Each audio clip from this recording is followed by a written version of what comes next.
Hello दोस्तों, नमस्कार। दोस्तों, हम लेकर हाजिर हैं आपके लिए आपके डिमांड के अनुसार विजन एग्जाम की टेस्ट सीरीज।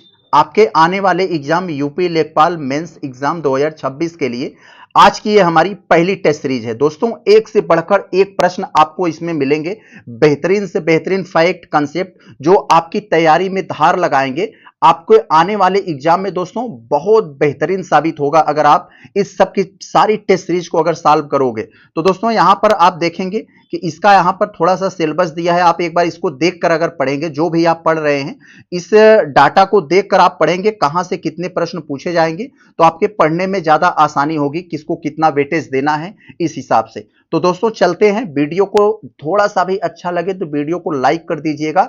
एक से बढ़कर एक प्रश्न है, हम चलते हैं सॉल्व कराने। चलिए हम लोग देखते हैं यहाँ पहले वाले प्रश्न को। बहुत ज्यादा थोड़ा सा कंसेप्चुअल है, थोड़ा सा ध्यान से आपको देखना पड़ेगा। देखिए क्या है, पूछ रहे हैं कौन सा तत्व आर्थिक विकास के मूलभूत प्रमुख निर्धारकों में प्रत्यक्ष रूप से यानी डायरेक्ट शामिल नहीं है लेकिन डायरेक्ट नहीं है, डायरेक्ट नहीं माना जाता है, इसको आपको पकड़ना है।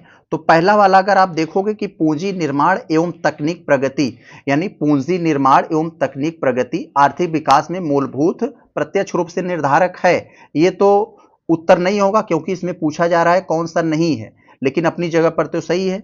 दूसरा में कह रहे हैं जनसंख्या की संरचना एवं परिवर्तन, यस, ये भी तो मूलभूत में निर्धारक में आएगा, प्रत्यक्ष में आ जाता है, ये भी सही है अपनी जगह पर। श्रम का विशेषीकरण एवं विभाजन, यस, ये भी प्रत्यक्ष आर्थिक विकास में प्रत्यक्ष भूमिका निभाता है, ये भी। तो आप कह सकते हैं जब शुरू के तीन दोस्तों है अपनी जगह पर, तो कह सकते हो यही चौथा नहीं होगा, क्योंकि दोस्तों तकनीक विदों एवं नौकरशाहों की उपस्थिति, ये आर्थिक विकास में इनको भूमिका तो होती है जो तकनीक विद है या नौकरशाह हैं, लेकिन ये प्रत्यक्ष रूप से नहीं है। आपको सारा फोकस यही पर करना है, यही आपको दे देगा। बड़ा ही अच्छा कंसेप्चुअल प्रश्न है, तो आपका उत्तर यहाँ पर डी हो जाएगा। अब चलते हैं, देखते हैं, यहाँ बड़े अच्छे अच्छे प्रश्न आपको मिलेंगे।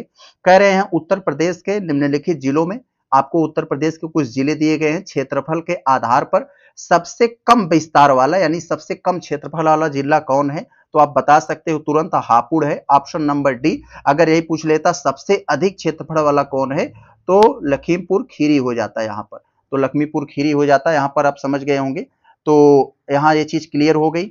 आगे अगर देखिए यहाँ पर तीसरे वाले में जो पूछा जा रहा है, रिंगलमैन स्केल, ये एक बार यूपी पीसीएस में और आरओ में भी ये प्रश्न पूछ चुका है। रिंगलमैन स्केल का उपयोग मुख्यतः किस पदार्थ की सघनता या अपारदर्शिता मापने के लिए किया जाता है, तो दोस्तों धुएं की सघनता को मापने के लिए रिंगलमैन स्केल का प्रयोग किया जाता है, ऑप्शन नंबर ए हो जाएगा।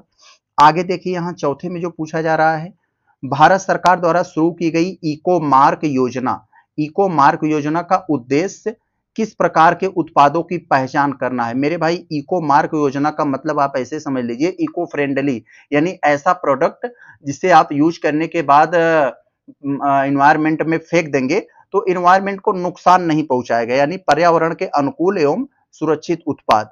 तो ऑप्शन नंबर यहां पर ये आपका बी हो जाएगा। चौथे का कौन हो जाएगा दोस्तों, चौथे का बी। आगे तो दोस्तों देखिए पांचवें वाले प्रश्न में क्या पूछा जा रहा है, निम्नलिखित शब्दों में से किसमें एक से अधिक यानी एक से ज्यादा उपसर्ग हैं। उपसर्ग का मतलब क्या होता है दोस्तों, वे शब्दांश जो किसी शब्द के पहले जुड़ जाते हैं, जैसे ये वर्ड है तो वर्ड के पहले जुड़ जाते हैं और उस शब्द के अर्थ में परिवर्तन कर देते हैं, और जो शब्द के बाद जुड़ते हैं उन्हें क्या कहा जाता है, उन्हें प्रत्यय कहा जाता है। तो समझ में आ गई होगी बात आपको। तो ऐसा कौन सा मतलब ऐसा कौन सा शब्द है जिनमें एक से ज्यादा उपसर्ग है, तो दोस्तों इसमें देख रहे हैं अनु है, इसमें नी है, इसमें आ है, लेकिन इसमें आप देखोगे इसमें दो आपको मिल जाएंगे। इसमें कौन कौन से हैं दोस्तों, यहां पर आप देखोगे वी और आ, तो यहां पर आप अलग अलग इसको तोड़ोगे तो यहां आपको एक वी मिल जाएगा और प्लस एक आ मिल जाएगा, तो यहां दो उपसर्ग लगे हुए हैं, ऑप्शन नंबर डी आपका उत्तर होगा। आगे अगर दोस्तों हम लोग देखें तो यहां आप देखोगे कह रहे हैं हिंदी वर्णाक्रम के अनुसार छ से छतरी का स्थान किस वर्ण के तुरंत बाद माना जाता है। तो अगर आप वैसे पढ़ोगे क ख ग घ अंग के हिसाब से तो आप कह दोगे कि ये ह से, लेकिन ऐसे नहीं, आप इसके इंग्लिश वर्जन पे आ जाइए। छ को हम लोग क्या लिखते हैं, के एस एच, तो के एस एच, इसका मतलब ये किससे किससे मिलकर बना हुआ है दोस्तों, ये आधा क से मिलकर बना है और ये ख से खटखोड़ से मिलकर बना है, यानी ये स है। देखने से इंग्लिश वाले से लग रहा है, तो यानी ये क के बाद आता है। तो आप ये जो प्रश्न का उत्तर होगा ये क के बाद आता है। इंग्लिश वाले से देखोगे तो ज्यादा समझ में आ जाएगा आपको। आगे चले हम लोग देखते हैं 7वें वाले में। तो निम्नलिखित में से कौन सा अज, अज जो शब्द दिया है, अज शब्द का अर्थ नहीं है। अगर आप पर्यायवाची अज का अगर पढ़े होगे मेरे भाई, तो अज का मतलब होता है जिसका जन्म न हो उसे भी अज कहा जाता है। दशरथ के पिता को भी अज कहा जाता है। ब्रह्मा विष्णु एवं शिव को भी अज कहा जाता है। मोती को दोस्तों अज नहीं कहा जाता है, तो इसका उत्तर आपका मोती हो जाएगा। आगे देख ले हम 8वें वाले में। तो 8वें वाले में आपसे पूछा जा रहा है, यहाँ पर बड़ा अच्छा सा है दोस्तों, पत्र से संबंधित। सरकारी पत्राचार में वह प्रारूप कौन सा है जो एक से अधिक एक अधिकारी द्वारा दूसरे अधिकारी को व्यक्तिगत नाम से किसी विषय पर विशेष ध्यान आकर्षित करने या गोपनीय रूप से लिखा जाता है। तो वो ऐसा कौन सा पत्र होता है दोस्तों? तो वो अर्ध सरकारी पत्र होता है। ऑप्शन नंबर ए पढ़ा होगा आपने, यही होता है। एक अधिकारी जब दूसरे अधिकारी को व्यक्तिगत रूप से किसी विषय पर ध्यान आकर्षित करने के लिए लिखता है गोपनीय रूप से, तो यही होता है अर्ध सरकारी। यहाँ दोस्तों 9वें में जो दिया गया है आपको, कानून नियम या सरकार के महत्वपूर्ण निर्णय जिन्हें राजपत्र या गजेट में प्रकाशित किया जाता है, उनके किस प्रारूप में जारी होते हैं? तो दोस्तों आप लोग जानते हैं बड़े अच्छे से, उन्हें दोस्तों क्या कहा जाता है? तो अधिसूचना कहा जाता है। ऑप्शन नंबर बी, अधिसूचना को ही इंग्लिश में नोटिफिकेशन बोला जाता है। जैसे आपको एग्जाम का नोटिफिकेशन आता है ना, तो एक तरह का क्या होता है? सरकार के निर्णय जिन्हें राजपत्र यानी गजेट में प्रकाशित किया जाता है, तो ये क्या होते हैं दोस्तों? यह अधिसूचना होती है। यानी ये क्या होता है दोस्तों? ये नोटिफिकेशन होता है।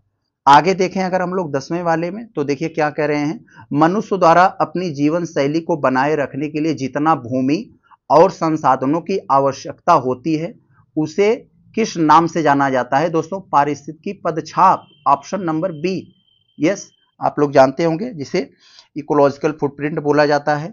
आगे यहां पर देखें हम लोग, भारत के संविधान के किस अनुच्छेद में हमारी सामाजिक संस्कृति की गौरवशाली परंपरा का महत्व समझना और उसका संरक्षण करना मौलिक कर्तव्य के रूप में उल्लेखित है? मौलिक कर्तव्य आ गया तो इसका मतलब आप लोग समझ गए, ये आर्टिकल 51A में है। आर्टिकल 51A में है दोस्तों, मौलिक कर्तव्य हमारे फंडामेंटल ड्यूटीज है। तो इसका मतलब ये तो हो ही नहीं सकता, ये तो डीपीएसपी हो जाएगा, ये भी हो जाएगा डीपीएसपी, ये भी। आपको अगर थोड़ा सा दिमाग में होगा, एग्जैक्ट याद नहीं होगा, तो भी आप कह सकते हो यही होगा। ऑप्शन नंबर बी हो जाएगा। आगे चले हम बढ़ लेते हैं दोस्तों। गन्ने की उचित एवं लाभप्रद कीमत एफपीआर को अनुमोदित करने का अधिकार किसके पास है? दोस्तों जैसे आप लोग देखते हो कि एमएसपी आता है, मैक्सिमम सपोर्ट प्राइस, एमएसपी। जैसे जो अन्य फसलें होती हैं उन पर एमएसपी मिलता है, यानी आपको फसल बोने से पहले तय कर दिया जाता है कि आपको जब फसल तैयार होगी तो इतने में खरीदा जाएगा। लेकिन गन्ने के रूप में दोस्तों एमएसपी नहीं, गन्ने में एफपीआर यहां पर मिलता है दोस्तों, उचित एवं लाभप्रद कीमत। तो दोस्तों ये कौन तय करता है? आर्थिक मामलों की मंत्रिमंडलीय समिति के द्वारा ये तय होता है। ऑप्शन नंबर ये आपका सी हो जाएगा। 12वें का कौन हो गया दोस्तों? सी। आगे चले हम लोग देखें 13 में दोस्तों, देखिए एक कंसेप्चुअल प्रश्न आपको दिया गया है, बड़ा अच्छा सा प्रश्न है। कह रहे हैं कथन दिए गए हैं कुछ, इन पर विचार कर लीजिए। एक से बढ़कर एक प्रश्न है दोस्तों, अगर थोड़ा सा आप धैर्य पूर्वक अगर देख लिए, जितने भी मैं टेस्ट सीरीज करवाऊंगा, बहुत सारी चीजें आपको जानने को मिलेगी। मैं कोशिश करता हूं कि जो एक्स्ट्रा जानकारी है वो भी आप तक पहुंचाया जाए, जिससे टेस्ट सीरीज का लाभ आपको ज्यादा मिले। तो आपको 3 स्टेटमेंट दिए हैं, बताना है। उत्तर प्रदेश में वर्तमान में 75 जिले हैं और सबसे नया जिला संभल है, बिल्कुल है, कोई डाउट नहीं है। प्रदेश में कुल 18 मंडल है, बिल्कुल है। सबसे नया जो 18वां मंडल है वो अलीगढ़ है, आप लोग जानते हैं, जिनमें सबसे बड़े मंडल लखनऊ, मेरठ और कानपुर हैं। आप लोग जानते हैं लखनऊ, मेरठ, कानपुर में ये जो मंडल है इसमें 6 जिले शामिल हैं, तो ये भी अपनी जगह पर सही है। मिर्जापुर, आजमगढ़ मंडल में केवल 2 जिले हैं। नहीं मेरे भाई, 3 जिले हैं। मिर्जापुर को, जैसे आजमगढ़ को आप अगर देखोगे तो आजमगढ़ है, वहां पर एक मऊ है और आपके आगे देवरिया भी मिल जाएगा। तो इस तरह से दोस्तों 3 है, मिर्जापुर में भी 3 है। तो यहां ये आपका ये गलत हो जाएगा, तीसरा वाला केवल सही 1, 2 है। 13 का आपका सी, तो सॉरी यहां मैंने गलती से लगा दिया, सी हो जाएगा 1, 2। आगे चले देखते हैं हम लोग, अगर यहाँ 14 वाले में आपसे जो पूछा जा रहा है, उत्तर प्रदेश के कारागार तंत्र यानी जेल जो है, जेल तंत्र के संदर्भ में आपको कुछ जोड़े दिए गए हैं, बताना है मिलाकर, तो आप अच्छे से बता लेंगे, उम्मीद है मुझे। तो देखिए, प्रदेश का प्रथम केंद्रीय कारागार जो है दोस्तों, प्रथम जेल, केंद्रीय जेल जो है वो कहाँ है दोस्तों? आगरा में। ये आपने हिस्ट्री में पढ़ा होगा, ये बात बड़े अच्छे से आप लोग जानते हो। इतना जानते ही अब आप देख सकते हो, ए हमारा 2 पर आना चाहिए। ए 2 पर कहाँ है? कहीं नहीं है, सिर्फ बी में है, सॉरी, अच्छा यहाँ डी में भी है, तो इन दोनों को हम कट कर सकते हैं, इन्हीं दोनों में से हमारा उत्तर होगा। अब थोड़ा सा दिमाग लगाइए, ये किशोर सदन, किशोर सदन यानी बच्चों को जो, मतलब जो नाबालिग बच्चे होते हैं उनको जो रखने की जो एक तरह से कारागार है, तो वो कहाँ पर है दोस्तों? वो है आपके बरेली में है। तो ये बी वाला आप पे 3 पे आ जाएगा, बी वाला 3 पे आ जाएगा, तो ये कह सकते हो ये यहाँ पर, ये आपका ऑप्शन नंबर बी हो जाएगा। एग्जैक्ट क्लियर है। अब हम कह सकते हैं ये नारी बंदी निकेतन जो है ये कहाँ है? ये लखनऊ में है। और संपूर्णानंद कारागार प्रशिक्षण संस्थान ये भी लखनऊ में हो जाएगा, यहाँ 2-2 लखनऊ दे दिया है। आगे चले हम लोग देखते हैं 15 वाले में। तो जनगणना 2011 के अनुसार निम्नलिखित नगरों को उनकी जनसंख्या के अवरोही क्रम में इन्हें हमें सजाना है। तो सबसे अधिक जनसंख्या कहाँ है, फिर उससे कम कहाँ है, फिर उससे कम, यानी अवरोही डिसेंडिंग ऑर्डर में हमें करना है। तो देखते ही आपको पता लग गया होगा, सबसे ज्यादा जनसंख्या तो मेरे भाई गाजियाबाद में है, तो सबसे ज्यादा यानी सबसे पहले नंबर पर गाजियाबाद होना चाहिए। कहाँ है? ए में है। तो देखते ही पता चल गया, ऑप्शन नंबर आपका यही होगा, कोई डाउट नहीं है। आप थोड़ा सा ध्यान से देखिए, भारत में ग्रामीण स्वास्थ्य ढांचे को सुदृढ़ करने के लिए यानी अच्छा करने के लिए प्रारंभ किया गया 2005 में राष्ट्रीय ग्रामीण स्वास्थ्य मिशन। तो राष्ट्रीय ग्रामीण स्वास्थ्य मिशन ये कब प्रारंभ किया गया था? ये 2005 में प्रारंभ किया गया था। कब किया गया था? 2005 में। फिर कह रहे हैं इसको 2013 में किस व्यापक मिशन के अंतर्गत समाहित कर दिया गया? तो इसमें ग्रामीण शब्द हटा दिया गया, राष्ट्रीय स्वास्थ्य मिशन, ऑप्शन नंबर बी, इसी नाम से इसको समाहित कर दिया गया था 2013 में। ये कब? ये 2013 में। तो आपसे पूछ लेगा ऐसे भी, राष्ट्रीय ग्रामीण स्वास्थ्य मिशन कब आया था? 2005। फिर अगर पूछ लेगा राष्ट्रीय स्वास्थ्य मिशन कब आया था? 2013। क्लियर है। आगे देखें, भारत में सामुदायिक विकास कार्यक्रम की शुरुआत किस वर्ष हुई? मेरे भाई 1952 में हुई, जानते हो आप लोग। आगे देखें 18 वाले में, तो भारतीय संदर्भ में ग्राम में विकास की अवधारणा सबसे उपयुक्त वर्णन कौन करता है? यानी गांव का विकास का जो कंसेप्ट है, सबसे अच्छा सा कौन सा ऑप्शन बता रहा है इसको? तो आप लोग जानते हैं, कृषि उत्पाद और ग्रामीण अवसंरचना तक सीमित प्रक्रिया, मही भरी, इतना ही तक सीमित इसको नहीं माना जाएगा, ये गलत है। केवल गरीबी उन्मूलन पर केंद्रित सरकारी कार्यक्रम, नहीं भाई, इससे भी गांव का विकास नहीं होगा।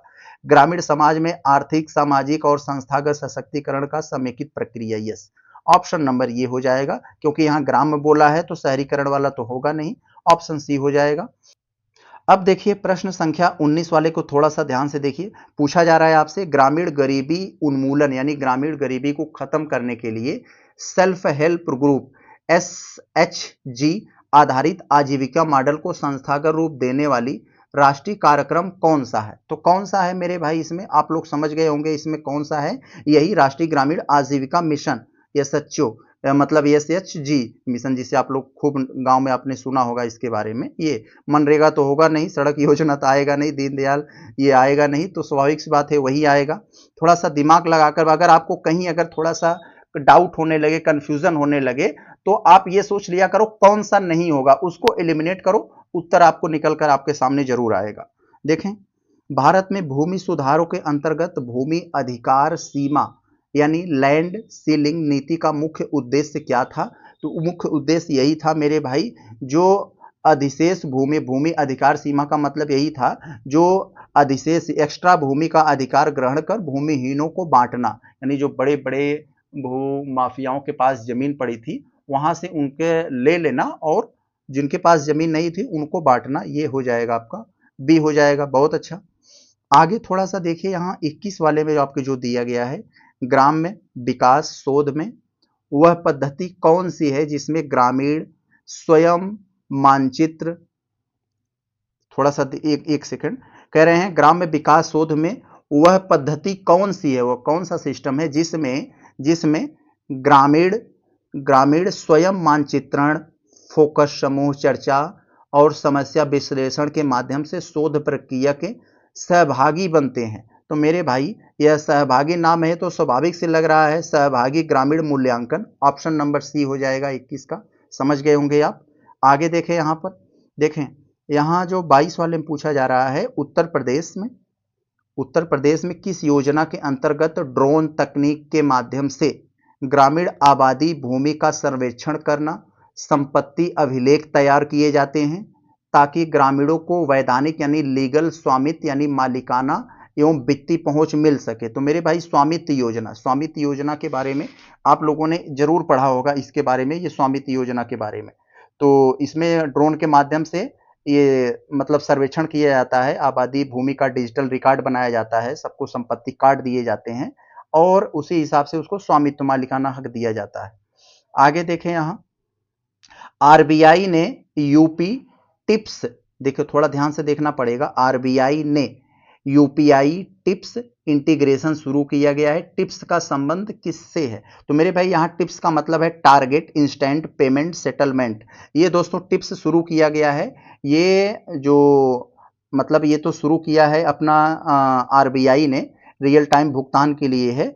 तो ये यूरो जोन से संबंधित है, यूरोप में जो ट्रांजैक्शन होता है उसके लिए, यानी आरबीआई द्वारा यूपीआई टिप्स इंटीग्रेशन का उद्देश्य भारत यूरोप के बीच त्वरित सीमा पार भुगतान को सरल एवं सुगम बनाना। यानी यूरोप में है तो नाम से ही यूरो लग रहा है यहाँ पर, समझ गए होंगे आप। यहाँ देखिए 24 वाले में, विश्व के मुख्य न्यायाधीशों का 26वां अंतरराष्ट्रीय सम्मेलन कहाँ हुआ? विश्व के जो मुख्य न्यायाधीश हैं उनका 26वां अंतरराष्ट्रीय सम्मेलन अभी दोस्तों लखनऊ में हुआ था। तो यहाँ लखनऊ नहीं दिया है तो आप ई पर चले जाओगे, ऑप्शन नंबर ई हो जाएगा हमारा 24 का ई। तो समझ गए हो गए आप दोस्तों। यहाँ आगे चले, ये 25 वाला थोड़ा सा देखिए, यहाँ देखिए क्या कह रहे हैं। अभी ये बहुत ज्यादा चर्चा में था दोस्तों, अभी हमारा एक तेजस विमान जो यूएई में क्रैश हो गया था उसी संबंधित है। किस देश के एयर शो में? आईएएफ का तेजस जेट क्रैश हो गया था, तो संयुक्त अरब अमीरात यूएई में, ऑप्शन नंबर ए हो जाएगा। आपने वीडियो देखा होगा, अभी यूट्यूब पर डाल के देख लेंगे तो कैसे क्रैश होता हुआ गिरा था, बहुत बेइज्जती हुई थी विश्व में भारत की। आगे देखें यहाँ पर हम लोग, तो 26वें में जो आपसे पूछा जा रहा है, दुनिया का तीसरा सबसे बड़ा मानवीय दाता देश कौन बन गया है? थोड़ा ध्यान दीजिए, दुनिया का तीसरा सबसे बड़ा मानवीय दाता। जब पहला पूछा होता ना, तो जब पहला पूछा होता तो कौन हो जाता? पहला दोस्तों ये ट्रंप वाला है, यानी यूएसए, पहला सबसे बड़ा मानवीय दाता ये यूएसए, दूसरा दोस्तों ये जर्मनी, और तीसरा ये कौन हो जाएगा? तीसरा यहाँ पर कौन है? ये तीसरा इसमें यही ये यूएई है, ऑप्शन नंबर ये हो जाएगा, ये तीसरा सबसे बड़ा मानवीय दाता 26, ऑप्शन नंबर सी। आगे चले हम लोग, आपका उत्तर यही सी होगा। आगे देखें, सीओपी कॉन्फ्रेंस ऑफ पार्टीज 31 यानी सीओपी जलवायु शिखर सम्मेलन 2026 का मेजबान देश किसे कहा, किसे घोषित किया गया है? तो किसे घोषित किया गया है? यानी तुर्की को किया गया है। इसके पहले अभी कनाडा था, आप लोग जानते हैं। तो ये 27 का आपका कौन हो जाएगा? Option number B. आगे देखें, यहाँ उत्तर प्रदेश में स्थापित राज्य का जैव प्रौद्योगिकी यानी बायोटेक्नोलॉजी पार्क किस शहर में स्थापित है? तो बायोटेक्नोलॉजी पार्क यूपी में किस शहर में है? ये आप लोग को पता होगा, लखनऊ में है, सिंपल सी बात है। आगे अगर हम लोग देखें 29 में, तो उत्तर प्रदेश की किस नदी को पर्यावरणीय प्रदूषण के कारण जैविक आपदा घोषित कर दिया गया है, जैविक आपदा की श्रेणी से जोड़ा गया है? तो मेरे भाई यही गोमती, आप लोग देखोगे अगर गोमती को तो एकदम जैसे लगेगा कि नाला बह रही है, इतनी ज्यादा प्रदूषित हो गई है। तो ऑप्शन नंबर यहाँ पर ये सी हो जाएगा। इसी के तट पर लखनऊ यानी प्रदेश की राजधानी, जौनपुर, सुल्तानपुर जैसे शहर बसे हुए हैं।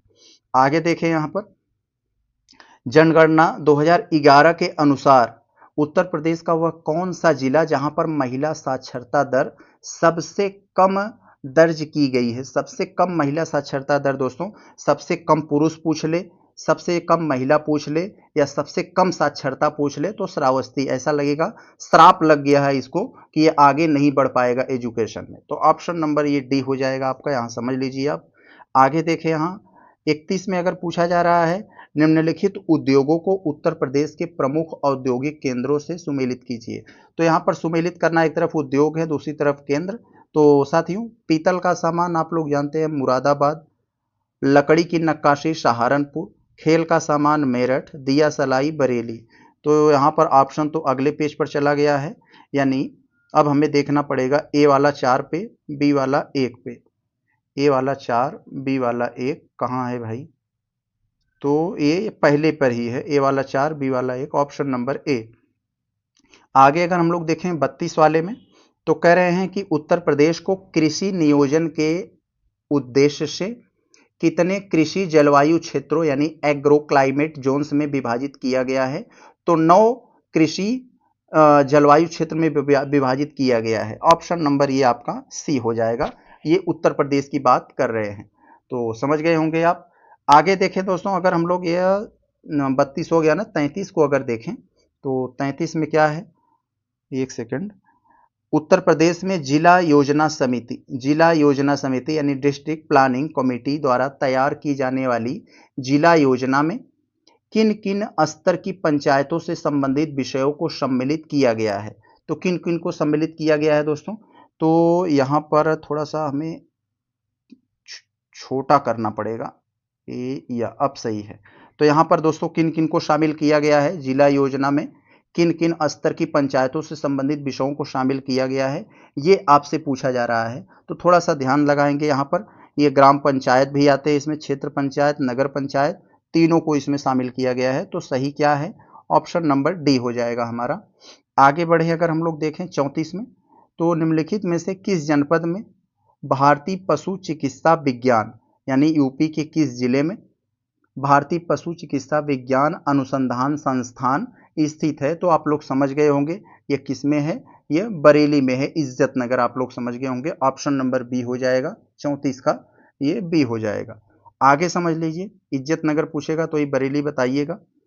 निम्नलिखित में से कौन सा बांध बेतवा नदी पर स्थित है? तो बेतवा नदी पर कौन सा बांध स्थित है, ये आपको अब बताना है कि हर माँ चाहती है कि उसका बेटवा राजा बने। तो राजघाट बांध, ऑप्शन नंबर बी। यहाँ बेतवा नदी पर स्थित बांध राजघाट बांध। आगे देखें 36 में दोस्तों पूछा जा रहा है कौन सा खनिज उत्तर प्रदेश के खनिज संसाधनों में शामिल नहीं है? तो ऐसा कौन सा खनिज है उत्तर प्रदेश में नहीं आता? तो मेरे भाई उत्तर प्रदेश में सोनभद्र, आप लोग जानते हो बहुत सारे खनिज मिलते हैं। ऊर्जा की राजधानी बोला जाता है यूपी की सोनभद्र। तो चूना पत्थर भी मिल जाता है यहाँ पर दोस्तों, बॉक्साइट भी मिल जाता है, जिप्सम भी मिल जाता है। तो उत्तर प्रदेश खनिज संसाधनों में शामिल ये अभ्रक नहीं है दोस्तों। यहाँ पर आप समझ गए होंगे, यहाँ पर 36 का आपका क्या हो जाएगा, ये अभ्रक हो जाएगा। यहाँ पर आप समझ गए होंगे। अभ्रक का व्यावसायिक भंडार आप देखेंगे कि यूपी में नहीं है। आगे देखिए 36 का 37 हो गया हमारा, 37 पे आ गए हम लोग। वर्तमान उत्तर प्रदेश में विधान परिषद की कुल सदस्य संख्या कितनी है? तो विधान परिषद उत्तर प्रदेश में दोस्तों 100 है। ये आपसे पूछा जा सकता है कि अभी तक भारत में कितने राज्यों में विधान परिषद है? तो विधान परिषद कितने राज्यों में है? वो 6 राज्यों में है। कौन कौन? 2 भाई हैं, यूपी और बिहार। यूपी बिहार में है। फिर आप देखोगे महाराष्ट्र, और उसके बगल में एक उसका भाई है कर्नाटक। फिर दोस्तों एक कौन सा है? आंध्र प्रदेश है, AND। फिर आंध्र प्रदेश में जो एक निकला है वो तेलंगाना। तो यही 6 राज्यों में अभी है। तो याद करने का भी तरीका भी अच्छा है, याद कर लेंगे आप। और 100 ऐसे भी पूछता है किस अनुच्छेद में विधान परिषद को बनाने और बिगाड़ने की बात की गई है? तो 169 अनुच्छेद 169 में कहा गया है कि अगर संसद चाहे जहां विधान परिषद नहीं हुआ बना सकती है, और जहां है उसकी जरूरत नहीं है तो उसे खत्म भी कर सकती है, इसी अनुच्छेद के तहत। आगे देख ले हम लोग 138, जहां दोस्तों कह रहे हैं उत्तर प्रदेश में जमींदारी उन्मूलन और भूमि सुधार अधिनियम 1950 को संवैधानिक संरक्षण प्रदान करने के लिए संविधान की किस अनुसूची में सम्मिलित किया गया? तो 9वीं अनुसूची में। 9वीं अनुसूची नेहरू जी ने क्यों जोड़ा? क्योंकि दोस्तों जब 9वीं अनुसूची में जिस विषय को डाल दोगे ना, उसको कोर्ट में नहीं ले जाया जा सकता। जैसे कि नेहरू जी जब ये भूमि सुधार अधिनियम जमींदारी को खत्म करने का ये कानून बना रहे थे, तो सारे जमींदार लोग कोर्ट में चले गए, देखो हमारे अधिकार का हनन हो रहा है। तो नेहरू जी ने इस मामले को 9वीं अनुसूची में डाल दिया, तो अब कोर्ट कहेगा भैया जो विषय 9वीं अनुसूची संबंधित है उस पे हम नहीं कुछ कर सकते, तो इसीलिए। आगे देखिए यहाँ पर 39 में राष्ट्रीय राजमार्ग विकास प्राधिकरण के अंतर्गत, राष्ट्रीय राजमार्ग विकास प्राधिकरण विकास परियोजना के अंतर्गत विकसित उत्तर दक्षिण गलियारा और पूर्व पश्चिम गलियारा भारत के किस राज्य, किस शहर में एक दूसरे से मिलते हैं? तो ये पूछना चाह रहे हैं। जैसे मान लीजिए ये भारत है, तो एक जम्मू से लेकर यहाँ कन्याकुमारी तक गलियारा है, गुजरात से लेकर असम तक एक गलियारा है, तो यहाँ यूपी का झांसी है, यहीं में ये गलियारा एक दूसरे को काटते हैं, तो ऑप्शन नंबर बी हो जाएगा। क्लियर है? आगे चले हम लोग यहाँ 40 को देख लें।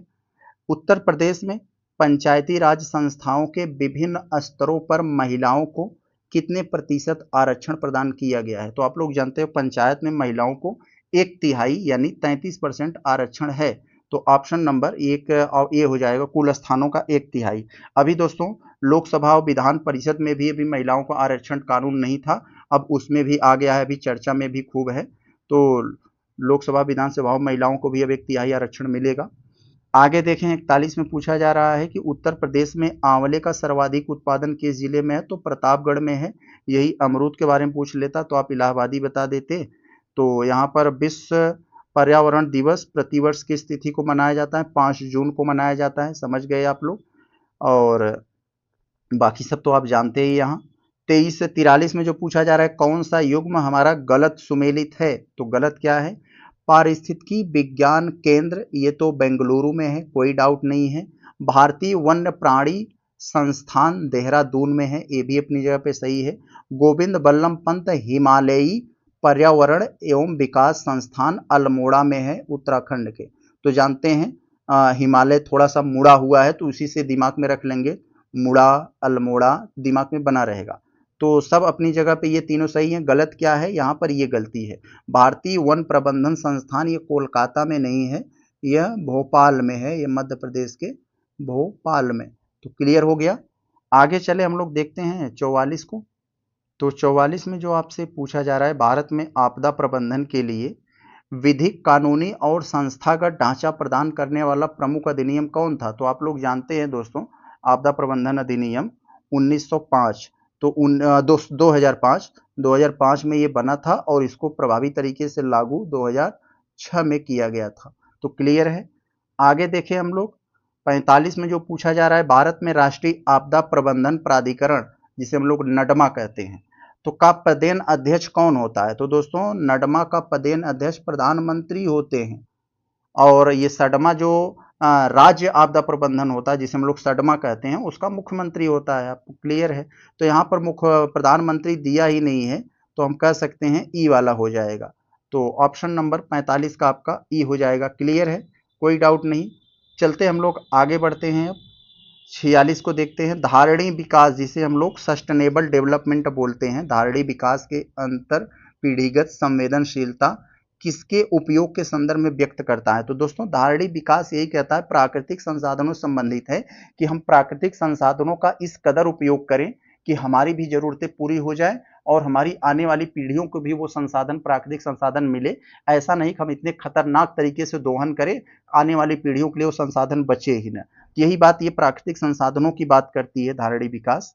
आगे चले हम लोग देखते हैं ईमेल एड्रेस, कंप्यूटर से संबंधित है। ईमेल एड्रेस का वह कौन सा भाग है जो अनिवार्य रूप से मौजूद होता है और यूजर नेम व सेवा प्रदाता को अलग करता है? तो दोस्तों आप ईमेल आईडी आप लोग बनाते हो, तो आप डोमेन नेम, यूजर नेम, इसको कौन अलग करता है? @साइट। आप लोग देखते हो जैसे आप बना दिए कि जैसे आप मान लीजिए राजेश @.com, तो मतलब यहाँ पर ये जो होता है ये जो होता है यहाँ पर, यही डोमेन नेम और यूजर नेम को अलग करता है। तो क्लियर है, ऑप्शन क्लियर हो जाएगा आपको। यहाँ देखिए इंटरनेट पर डाटा पैकेट्स के संप्रेषण, एड्रेसिंग और विश्वसनीय डिलीवरी के लिए प्रयुक्त प्रोटोकॉल को मानक समूह को क्या कहा जाता है? तो इसके लिए क्या कहा जाता है दोस्तों? यही TCP/IP। तो यहाँ पर क्लियर हो जाएगा, यही है। यही जो TCP का मतलब यही है कि जो आप इंफॉर्मेशन डालते हो वो टुकड़ों में तोड़कर उसे प्रोसेस कराने के लिए भेजती है। आगे देखें हम लोग यहाँ पर बैंकिंग प्रणाली में, बैंकिंग सिस्टम में नियमित भुगतान प्राप्ति जैसे वेतन, पेंशन, बिल भुगतान को इलेक्ट्रिक माध्यम से स्वतः निपटाने की सुविधा किसके अंतर्गत आती है? तो ईसीएस के अंतर्गत आती है। तो आप लोग सोच रहे होंगे भाई ये ईसीएस यहाँ पर क्या है? तो ईसीएस का मतलब इलेक्ट्रॉनिक क्लियरेंस सर्विस। तो यही जो है दोस्तों ये सब निपटाने में सहायता काम आती है, तो इसको याद रखेंगे ईसीएस। आगे देखें 50 में कंप्यूटर का वह मूल कार्य क्या है, यानी मेन काम क्या है जिसमें अव्यवस्थित तथ्यों को यानी डिसऑर्डर यानी बिखरे हुए तथ्यों को संसाधित कर यानी प्रोसेस्ड कर अर्थपूर्ण परिणाम प्राप्त किए जाते हैं। तो मेरे भाई डाटा का प्रोसेसिंग होता है, उसी के माध्यम से अव्यवस्थित तथ्य प्रोसेस होकर अर्थपूर्ण में प्राप्त कर लेते हैं। तो आपका जो 50 का हो जाएगा ये सी हो जाएगा उत्तर, ऑप्शन नंबर सी। आगे देखिए हम लोग 51 में क्या पूछा जा रहा है आपसे। 51 में दोस्तों पूछा जा रहा है कि आधुनिक कंप्यूटर के लघु रूप यानी आधुनिक कंप्यूटर का जो छोटा सा रूप है, छोटा वर्जन और अत्यधिक तीव्र गति का मुख्य आधार कौन सी तकनीक है जिसमें एक ही सिलिकॉन चिप पर अत्यधिक संख्या में इलेक्ट्रॉनिक अवयव समाहित किए जाते हैं? तो इसका उत्तर क्या होगा दोस्तों? यही है वेरी लार्ज सिलिकॉन इंटीग्रेशन। तो यही हो जाएगा। आप लोग देखोगे कि चौथे वाले जो है जो चौथी पीढ़ी के कंप्यूटर है उसमें यही प्रयोग हुआ है। इसका मतलब आप समझ गए होंगे यहाँ पर ये सिलिकॉन चिप पर अत्यधिक संख्या में इलेक्ट्रॉनिक अवयव समाहित होते हैं, तो वेरी लार्ज सिलिकॉन इंटीग्रेशन। तो समझ गए होंगे आप। आगे देखें अगर हम लोग यहाँ 52 वाले में, तो विश्व का प्रथम पूर्णतः इलेक्ट्रॉनिक डिजिटल कंप्यूटर यानी विश्व का पूर्णतः यानी देखिए प्रश्न संख्या 52 में थोड़ा ध्यान से देखिए, विश्व का प्रथम पूर्णतः इलेक्ट्रॉनिक डिजिटल कंप्यूटर जिसका नाम है दोस्तों इनियाक, यह किसके द्वारा बनाया गया था? तो पहले दे दिया है चार्ल्स वेबेज। मेरे भाई चार्ल्स वेबेज कंप्यूटर के जनक हैं। ये तो बना था इनियाक 1946 में ना, ये 1946 में बना था।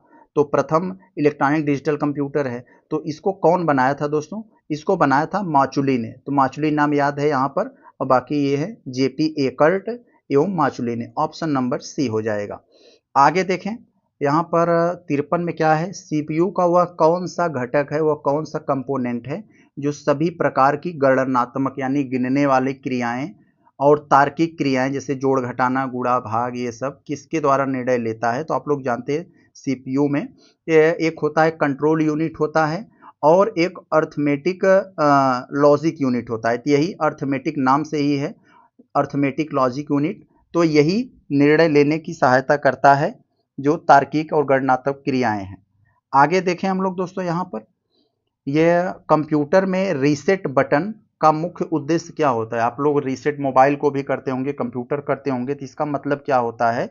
क्योंकि सिस्टम को पावर को ऑफ किए बिना फिर से उसे तुरंत चालू करना, ऑटोमेटिक। ऑप्शन नंबर ये सी हो जाएगा। 54 का आपका ये सी हो जाएगा।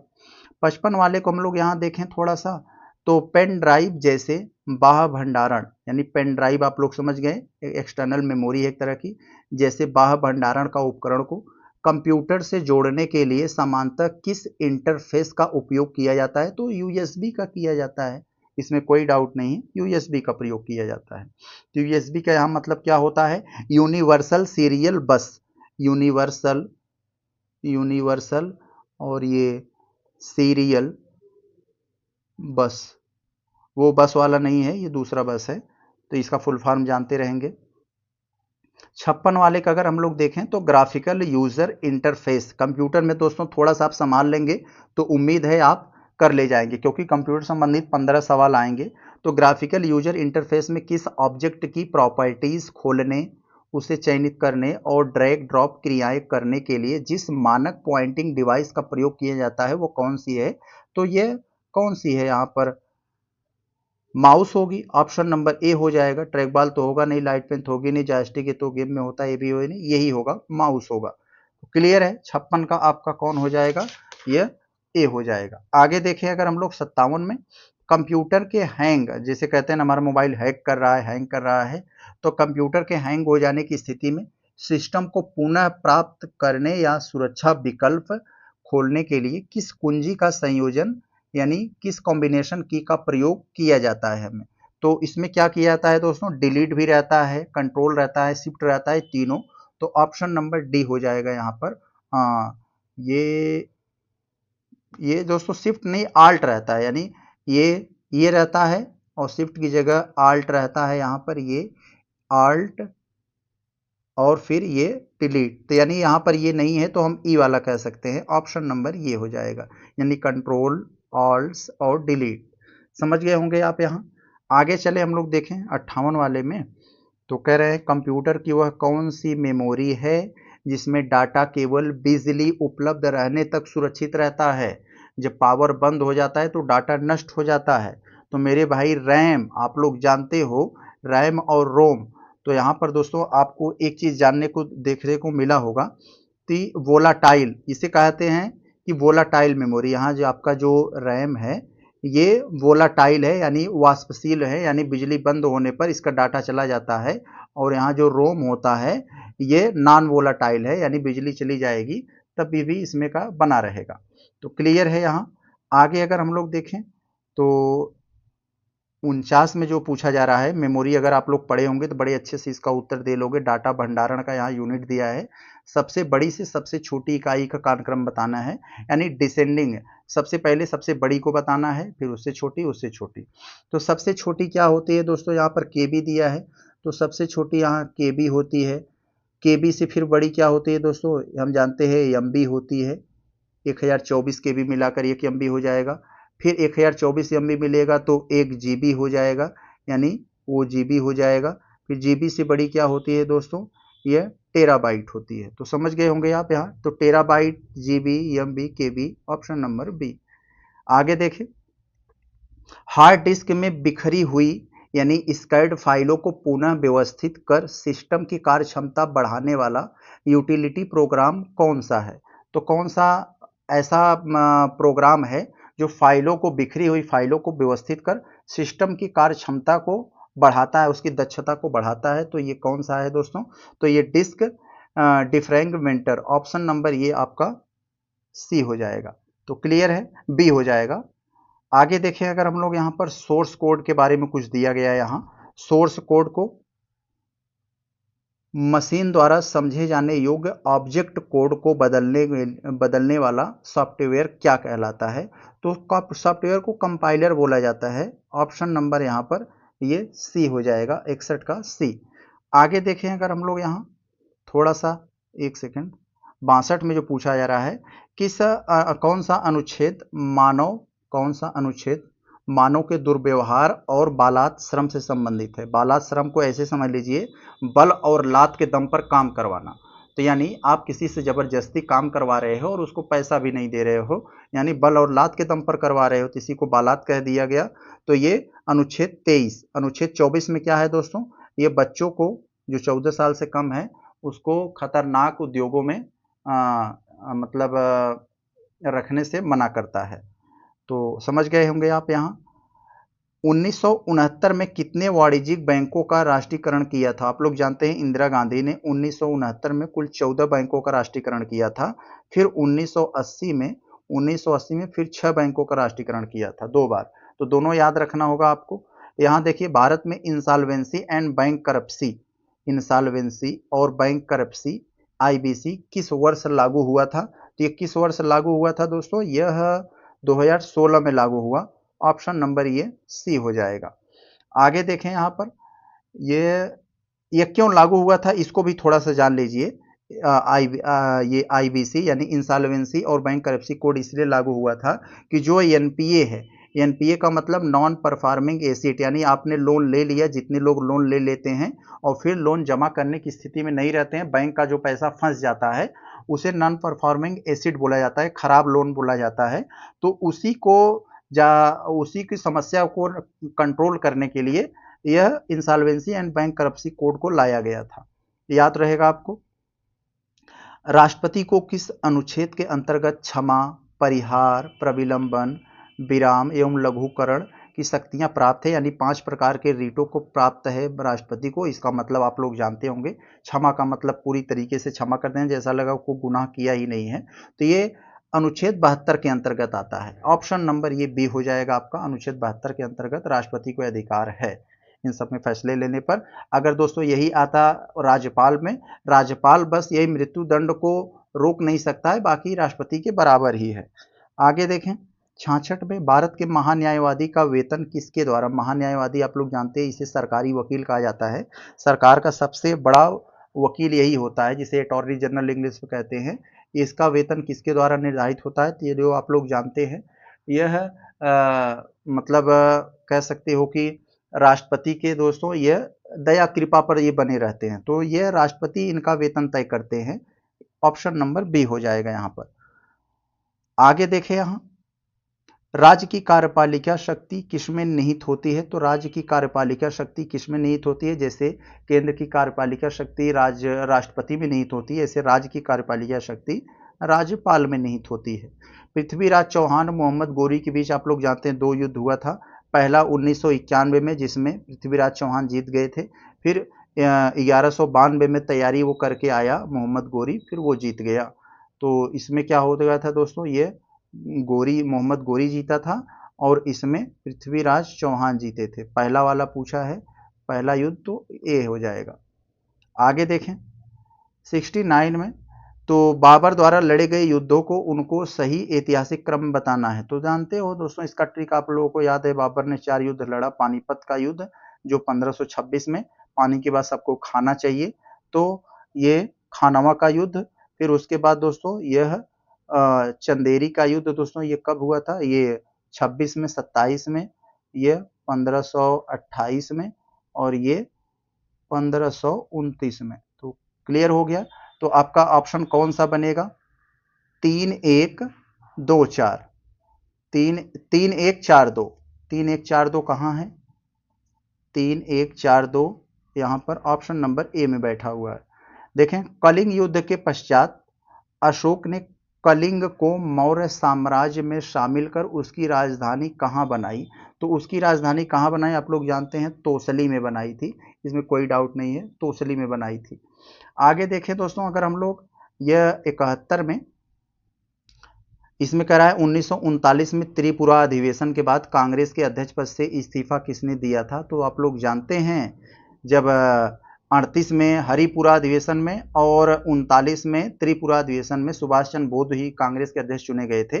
तो यही त्रिपुरा वाले में गांधी जब दोबारा जीत गए, गांधी जी ने कहा, ये गांधी जी ने इनके अपोजिट में खड़ा कर दिया था पट्टाभी सीतारमैया को, पट्टाभी सीतारमैया हार गए थे सुभाष चंद्र बोस के सामने, तो गांधी जी ने कहा कि यह पट्टाभी सीतारमैया की हार नहीं हमारी हार है, इससे सरदार वल्लभ भाई, इससे सॉरी यहाँ पर ये सुभाष चंद्र बोस आहत हुए और उन्होंने इस्तीफा दे दिया, तो ऑप्शन नंबर सी हो जाएगा। आगे देखें यहाँ पर हम लोग 72 में, तो भारत छोड़ो आंदोलन के दौरान पश्चिम बंगाल के तामलुक में स्थापित समानांतर सरकार, तामलुक राष्ट्रीय सरकार जिसका नाम था, इसका नेतृत्व किसने किया था, तामलुक राष्ट्रीय सरकार का नेतृत्व किसने किया था, तो सतीश चंद्र सामंत ने किया था। आगे यहाँ पर देखें बलिया में किसने किया था, आप जरा बताएंगे, तो बलिया में भी बनी थी एक बार। तो दोस्तों प्रश्न संख्या 73 को देखिए, पूछा जा रहा है आपसे कौन सा देश कर्क रेखा के मार्ग में स्थित है, तो कर्क रेखा को अगर आप लोग थोड़ा देखोगे ध्यान से तो उसमें मलेशिया तो आएगा नहीं, यहाँ पर यह मलेशिया नहीं आएगा, अर्जेंटीना भी नहीं आएगा, मिस्र आप लोग देखोगे ये अफ्रीका का है, ये मिस्र यहाँ से भी लाल सागर के बगल में, और मेक्सिको भी देखोगे उत्तरी अमेरिका में, तो ये दोनों है यहाँ पर, तो शायद ऑप्शन में यहाँ पर गलती कर दिए हैं, तो ये दोनों कर्क रेखा के मार्ग में स्थित है, याद रखे रहेंगे आप, एक बार पूरा देख लेंगे। भारत का मानक समय जिसे हम लोग कहते हैं भारत का मानक समय, तो किस देशांतर रेखा के आधार पर निर्धारित किया गया है, तो 82.5 डिग्री पूर्व, ऑप्शन नंबर ए हो जाएगा, 82.5 डिग्री पूर्व इसका मानक रेखा पर निर्धारित किया गया है। आगे अगर हम लोग यहाँ पर देखें 74 हो गया हमारा, हम लोग 75 वाले को देखें, भूमध्य सागरीय जलवायु का लक्षण क्या है, तो भूमध्य सागर के आसपास की जो जलवायु है उसकी लक्षण क्या है, उसका लक्षण यही है दोस्तों, ठंड में वर्षा होती है और वहां न ज्यादा बहुत गर्मी होती है न बहुत ज्यादा ठंडी होती है, तो ऑप्शन नंबर सी हो जाएगा आपका। यहाँ पर देखें हम लोग अगर 76, तो यहाँ आपको कुछ नदी दी गई है, उन नदियों को हमें उत्तर से दक्षिण की दिशा में सजाना है, तो ऐसे मान लीजिए ये नदी है, यहाँ पर नदी को नाम देखते ही तो यहाँ पर आपका जो है ऊपर सबसे ज्यादा साबरमती आ जाएगा, फिर माही आ जाएगी, यानी साबरमती माही, फिर आपका नर्मदा, फिर ताप्ती। तो यहाँ मैंने थोड़ा सा लोकेशन गड़बड़ हो गया है, लेकिन क्रम यही है। तो ताप्ती, तो यहाँ पर आपका ये एक पे आएगा, एक पे ये आ जाएगा, तो इसका मतलब ये हटा दीजिए, दूसरे नंबर पर माही आएगा, तो ऑप्शन नंबर ए हो जाएगा आपका। आगे देखें, अरावली पर्वतमाला का सबसे ऊंचा शिखर कौन है? अभी अरावली बहुत ज्यादा चर्चा में भी थी। इसका सबसे ऊंचा शिखर गुरु शिखर है। आगे देख लें, 78 में कौन सा वे संरचना केवल पादप कोशिकाओं में पाई जाती है, यानी ऐसी कौन सी संरचना है जो केवल प्लांट्स में पाई जाती हैं, पादप में पाई जाती हैं? तो आप लोग जानते हो माइट्रोकांड्रिया, तो ये मेमल्स में भी, मानव में भी पाई जाती है। राइबोसोम भी पाई जाती है। केंद्रक क्लोरोप्लास्ट, ये क्लोरोप्लास्ट जो उन्हें कलर प्रदान करता है हरे रंग में, ये केवल प्लांट्स में पाया जाता है। आगे देखें, वसा के पाचन में सहायक अंग कौन है? वसा यानी फैट्स को पचाता कौन है? क्या इसके बारे में आप लोगों ने कभी पढ़ा है? पाचन को कौन पचाता है? तो यही आपका यकृत, लीवर हो जाएगा आपका। ऑप्शन नंबर ये बी हो जाएगा। तो जिसको देखते हो अगर किडनी उडनी में अगर मतलब स्टोन वगैरह हो जाता है, तो उसका वसा नहीं पचता है, तो बहुत उसकी शरीर गिरने लगती है, आप लोगों ने देखा होगा। तो सिलिकॉन अर्धचालक में यदि फास्फोरस, आप लोग जानते हो फास्फोरस मिला दिया, सिलिकॉन 4 संयोजकता वाला है, फास्फोरस 5 है, तो यदि इसमें फास्फोरस मिला दिया जाता है तो वह क्या बनता है? तो ये क्या बनता है दोस्तों? एन प्रकार का अर्धचालक बनता है, क्योंकि एक का वहां पर इलेक्ट्रॉन एक्स्ट्रा हो जाता है। अगर 3 वाला, जैसे मान लीजिए नाइट्रोजन मिला दिया गया 3 संयुक्ता वाला, तो वहां पर वो पी प्रकार का हो जाता है, वहां कोटर बन जाते हैं। तो ये पढ़ा होगा आपने, इंटर में तो आपने पढ़ा होगा, बीएससी अगर किया होगा तो उसमें डिटेल्स पढ़ा होगा। ट्रांसफार्मर किस सिद्धांत पर काम करता है? तो फेरेडे के विद्युत चुंबकीय प्रेरण के नियम पर करता है। तो आप जान लीजिए, चाहे ट्रांसफार्मर हो, यानी ऐसा कोई भी सिस्टम हो जो क्वायल और चुंबक के हिसाब से काम करता है, तो मान लीजिए चुंबकीय प्रेरण के नियम के हिसाब से काम करेगा। जैसे आपका माइक्रोफोन, जैसे अभी हम बोल रहे हैं ना, माइक्रोफोन जो है ये भी चुंबकीय प्रेरण सिद्धांत काम करता है। जनरेटर आपका जो है वो भी विद्युत चुंबकीय प्रेरण के नियम पर कार्य करता है। आपका स्पीकर जो बजता है वो भी इसी के नियम पर कार्य करता है। तो ये सब में क्वायल होता है, चुंबक होता है, तो ध्यान में रखे रहेंगे आप यहाँ, तो याद हो जाएगा आपको। यहाँ जो ब्रॉन्ज यानी कांसा दिया है, यह किसका मिश्रण है? तो हम लोग जानते हैं ब्रॉन्ज यानी कांसा से तमाम मूर्तियां वगैरह बनाई जाती हैं, तो यह तांबा और टिन का मिक्सचर है। ऑप्शन नंबर बी हो जाएगा। कौन सी गैस ग्रीन हाउस गैस नहीं है? तो ग्रीन हाउस गैस कौन सा नहीं है? तो ये हाइड्रोजन नहीं है। ऑप्शन नंबर ये डी नहीं है, क्योंकि ये मीथेन भी है, ओजोन भी है, नाइट्रस ऑक्साइड भी है, हाइड्रोजन नहीं है। तो यहाँ पर आपको क्लियर हो गया होगा, हाइड्रोजन यहाँ नहीं है। तो ग्रीन हाउस गैस में आप जानती होंगे इसमें बताना क्या है। तो चले हम 84 को देखते हैं। यहाँ पर 84 में प्रथम विश्व जलवायु शिखर सम्मेलन, प्रथम विश्व जलवायु शिखर सम्मेलन यानी फर्स्ट वर्ल्ड क्लाइमेट कॉन्फ्रेंस का आयोजन किस वर्ष किया गया था? किस वर्ष किया गया था, इसको आपको बताना है। तो 1969 में किया गया था। आगे चले हम लोग देखते हैं, दर्प का पर्यायवाची क्या होता है? दर्प का पर्यायवाची दोस्तों अहंकार होता है। ऑप्शन नंबर ये आपका सी हो जाएगा। 86 में अगर हम लोग देख लें, तो निम्नलिखित में से किस शब्द में गुण संधि है? गुण संधि समझ रहे होंगे आप, गुण संधि में ऐ बनता है, यानी बड़ा ऐ बन जाता है उसमें, तो बड़ा ऐ यहाँ पर है, देखने से ही लग गया। तो यानी जहाँ पर ज्वाइंटिंग होती है वहाँ पर ऐ, यानी ऐसे ऐनक बन जाएगा, ये बन जाता है, या फिर बड़ा ऊ बन जाएगा ऐसे करके। तो यहाँ आपका डी हो जाएगा।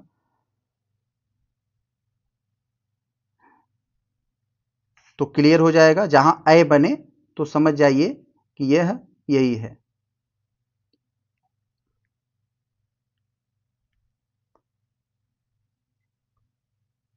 तो यहाँ 87 वाले में देखिए क्या है, कलेजे पर सांप लौटना। कलेजे पर सांप लौटना का मतलब दोस्तों ईर्ष्या से बहुत ज्यादा भरा हुआ व्यक्ति, तो यानी ईर्ष्या से जल उठना। तो कुछ लोग कहेंगे दुखी होना, दुखी होना नहीं मेरे भाई, ये ईर्ष्या से जल उठना यानी दुखी का एक एडवांस वर्जन। आगे देखें हम लोग यहाँ पर यथा रुचि, जहाँ पर यथा संभव, यथा रुचि इस तरह का जहाँ आता है, ये कौन सा समास होते हैं दोस्तों? अव्ययी भाव, अव्ययी भाव होते हैं ये। ऑप्शन नंबर बी हो जाएगा यहाँ पर ये। 88 का आपका यही होगा। द्वंद्व वाले में आप लोग जानते हैं, जो यहाँ पर जहाँ पर द्वंद्व होता है यानी हाइफन के माध्यम से होते हैं, तो ये सब आप जानते होंगे। आगे देखें यहाँ, कामायनी महाकाव्य के लेखक कौन है? तो कामायनी महाकाव्य के लेखक कौन है? जयशंकर प्रसाद हैं। कामायनी इन्होंने लिखा है, कंकाल लिखा है, ध्रुव स्वामिनी लिखा है, बहुत सही इन्होंने लिखे हैं। तो यहाँ पर 90 प्रश्न तो दोस्तों आपको जीएस के रहते हैं। यहाँ पर नवसीय दिया है, एक कहाँ चला गया, मैथ क्यों आ गया, तो देख लेते हैं, आगे तो नहीं है। तो देखिए 100 वाले में एक यहाँ पर जीएस दे दिया है। पूछा जा रहा है उत्तर प्रदेश भारत के कितने राज्यों के साथ अपनी सीमा साझा करता है। तो कुल 8 राज्यों के साथ अपनी सीमा साझा करता है, याद कर लीजिए, भूलिएगा नहीं। 8 इसमें नहीं दिया है, तो आपका ऑप्शन नंबर कौन सा हो जाएगा, ई हो जाएगा। वो 8 कौन कौन सा है तो आपको थोड़ा सा याद करना होगा। तो आप जानते ही मेरे भाई, एक तो इसका बिहार है, बिहार के बाद झारखंड है, झारखंड के बाद दोस्तों छत्तीसगढ़ है, छत्तीसगढ़ के बाद दोस्तों मध्य प्रदेश है, मध्य प्रदेश के बाद दोस्तों राजस्थान है, राजस्थान के बाद कौन सा है दोस्तों, हरियाणा है, हरियाणा के बाद कौन है, हिमाचल प्रदेश है, हिमाचल प्रदेश के बाद यूके है, यूनाइटेड किंगडम नहीं, उत्तराखंड। तो 8 हो गए। आगे चले दोस्तों, यहाँ पर ये तो हमने जीएस वाला देख लिया। अब आपको थोड़ा सा आउटलाइन दे देते हैं यहाँ मैथ वाले में। तो यहाँ मैथ वाले में देखिए, यहाँ पर थोड़ा सा आपको बता दें, आप कर लेंगे उम्मीद है। तो यहाँ पर जो आपको दिया गया है पाई चार्ट के रूप में, यहाँ पर दिया गया है टोटल विद्यार्थियों की संख्या यहाँ पर 1800 दे दिया गया है, और अलग अलग बताया गया है, कराटे में 10% है, नृत्य में इतना है, खेलकूद में इतना है, संगीत में इतना है, ऐसे करके। तो इसमें कोई दम नहीं है। उम्मीद करते हैं अगर आप मेंस देने जा रहे हैं तो इतना तो आप कर ही लेंगे। यहाँ पर देखिए क्या दिया गया है, नृत्य चुनने वाले विद्यार्थियों की कुल संख्या कितनी है। तो आप क्या करोगे, कैसे करोगे, नृत्य चुनने वाला है तो नृत्य यहाँ 38% दिया है ना, तो नृत्य 38% है और टोटल है 1800। तो आप 1800 का 38% निकाल लोगे तो कितना आपका बनेगा, कितना आएगा, ये 2 जीरो से 2 जीरो चला गया। अब 18 से 18 का गुणा 38 में करोगे तो कितना आएगा, 18 अठे 144, 4 आएगा, 14 बचा, 18 का 18, 7 दूना 36, 8 तिया 54, 54 में फिर आप 14 जोड़ जोगे तो 58 68 हो जाएगा, यानी 684, 684 आपका बनेगा। तो 684 कहीं है ऑप्शन में, तो 684 यहाँ पर है, ऑप्शन सी में बैठा हुआ है। ऐसे ही आप कर लोगे। उम्मीद है आप समझ गए होंगे हमारी बात को, हमने आपसे क्या बताया। ऐसे ही आपको करना होगा। पेंटिंग चुनने वाले विद्यार्थियों की संख्या एवं कराटे चुनने वाले विद्यार्थियों की संख्या के बीच अनुपात, पेंटिंग में कितना है वो निकाल लेना, कराटे में कितना है वो निकाल लेना, दोनों को एक बार कंपेयर करा देना, आपका निकल आ जाएगा। बाकी सब में वैसे है, कोई दम नहीं है, यहाँ पर समय जाएगा आपका हमारा। आप एक बार कर लीजिएगा, प्रश्न को मैं दिखा दे रहा हूँ, वीडियो को पॉज करके सब इसको कर लीजिएगा, इसमें कोई दम नहीं है। एक और यहाँ पर जो ये एक दूसरा वाला यहाँ पर जो दे दिया है, इसको थोड़ा सा समझ लीजिए। इसमें भी क्या कहा जा रहा है, इसमें दोस्तों क्या कह रहे हैं कि यहाँ पर अरुण जो ज़्यादा डार्क है अरुण है, जो कम डार्क है सुमन है, जो सफ़ेद वाला है ज्योति है। तो इसमें भी यही सबका डाटा दे दिया गया है। तो यहाँ पर थोड़ा देखना पड़ेगा आपको। यहाँ कह रहे हैं सभी वर्षों को मिलाकर कुल मासिक आय और वेतन 2007 में सुमन के कुल मासिक वेतन में कितना अंतर है। तो सभी वर्षों को मिलाकर अरुण का, यानी अरुण का सभी वर्ष का मिलाकर मासिक वेतन और 2007 में सुमन के मासिक वेतन में कितना अंतर है। तो कैसे आप करोगे, पहले वरुण का निकालना पड़ेगा सभी वर्ष का। तो वरुण यहाँ पर देखिए, अरुण नाम है ना, तो अरुण का यह काला है। तो आप सोच रहे होंगे कि सर ये हम पता कैसे करेंगे। देखिए 15 से थोड़ा सा कम है तो 10 है, फिर 15 है, बीच में यानी 5 पॉइंट होना चाहिए। 10 के बाद 11, 12, 13, 14, फिर 15 है, यानी बीच में 3 गैप और है, 4 गैप। तो यहाँ पर जो 15 से थोड़ा सा कम है यानी यह 14 है, और यहाँ पर देखें ऊपर से 2 पॉइंट कम हो गया, यानी 20 से 2 कम हो गया तो ये 18 है। यहाँ भी ऊपर से 2 कम हो गया है 2 पॉइंट, ये भी 2 कम हो गया 23 है। अब यहाँ पर देखिए नीचे से ये 1 पॉइंट केवल ऊपर है, तो इसका मतलब ये 21 है, और ये ऊपर से 1 पॉइंट कम है तो इसका मतलब ये 24 है। तो ऐसे आपको करना है। ये सफ़ेद वाले को देख लीजिए, ये तो 2 पॉइंट केवल है, नीचे से 2 पॉइंट ज़्यादा यानी 27 है। तो ऐसे करके आप निकाल लोगे, सारा चीज़ निकल जाएगा। उम्मीद है कि आप हमारी बात को समझ पाए होंगे। हमने पूरा यहाँ पर देख लिया। अब हम मिलते हैं आपसे दूसरे वाले टेस्ट सीरीज में। नमस्कार।